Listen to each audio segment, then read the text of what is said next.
Last సెషన్లో మనం సెల్లో ఉండే డేటాని మల్టిపుల్ సెల్స్గా స్ప్లిట్ చేసాం.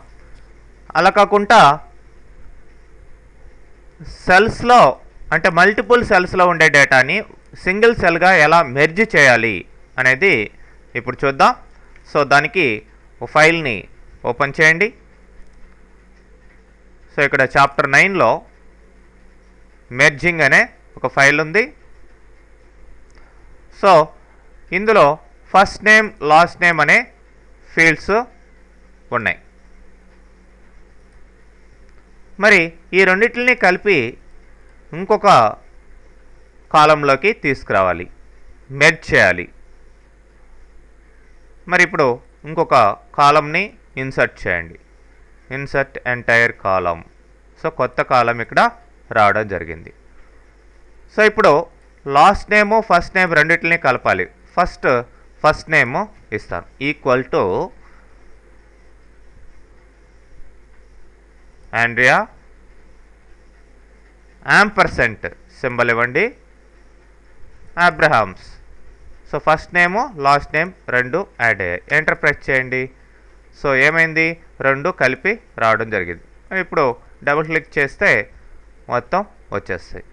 బట్ మధ్యలో స్పేస్ అయితే రాలేదు కాబట్టి మళ్ళీ డిలీట్ చేసేస్తాం దీన్ని. స్పేస్ కావాలి అంటే ఈక్వల్ టు ఆండ్రియా యాంపర్సెంట్. ఇప్పుడు స్పేస్ విత్ ఇన్ డబుల్ కొటేషన్స్లో ఇవ్వండి, డబుల్ కోట్స్ ఇవ్వండి, స్పేస్ బార్ ప్రెస్ చేయండి. ఇప్పుడు మళ్ళీ డబుల్ కోట్స్ క్లోజ్ చేయండి, మళ్ళీ యాంపర్సెంట్ ఇవ్వండి. ఇప్పుడు అబ్రహామ్స్. సో ఎంటర్ ప్రెస్ చేయండి. సో ఫస్ట్ నేమ్కి లాస్ట్ నేమ్కి మధ్యలో స్పేస్ అనేది రావడం జరిగింది. సో ఇది కరెక్ట్ అన్నమాట. సో ఇవన్నీ కూడా ఫార్ములాస్ని బేస్ అయి ఉన్నాయి. సో యాక్చువల్గా ఇది నేమ్ అనే ఫీల్డ్. మరి ఇప్పుడు ఫస్ట్ నేమో లాస్ట్ నేమో అవసరం లేదు మనకి. మరి ఇవి డిలీట్ చేస్తామంటే ఇక్కడ ఈ సెల్స్ అన్నీ కూడా వీటి మీద డిపెండ్ అయి ఉన్నాయి కాబట్టి ఇవంతా పోతాయి. కాబట్టి ఫస్ట్ మీరు దీన్ని సెలెక్ట్ చేసుకోండి, కంట్రోల్ షిఫ్ట్ డౌన్, కాపీ చేయండి, కంట్రోల్ సి కాపీ చేసుకోండి. మళ్ళీ ఇప్పుడు పేస్ట్ చేయండి.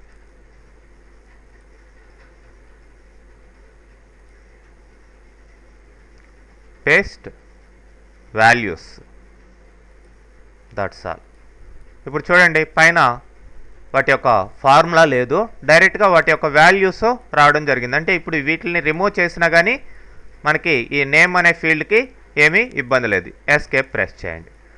సో ఇప్పుడు ఈ పే రోల్ అనేదాన్ని, అంటే ఈ రెండింటిని రిమూవ్ చేయాలి కాబట్టి పే రోల్ అనేదాన్ని జస్ట్ ఇట్లా పట్టుకొని డ్రాగ్ చేయండి, ఇట్లా సెంటర్లోకి తీసుకురండి. ఇట్లా లేదంటే ఈ నేమ్ అనే ఫీల్డ్ మీదకి ఇట్లా తీసుకురండి.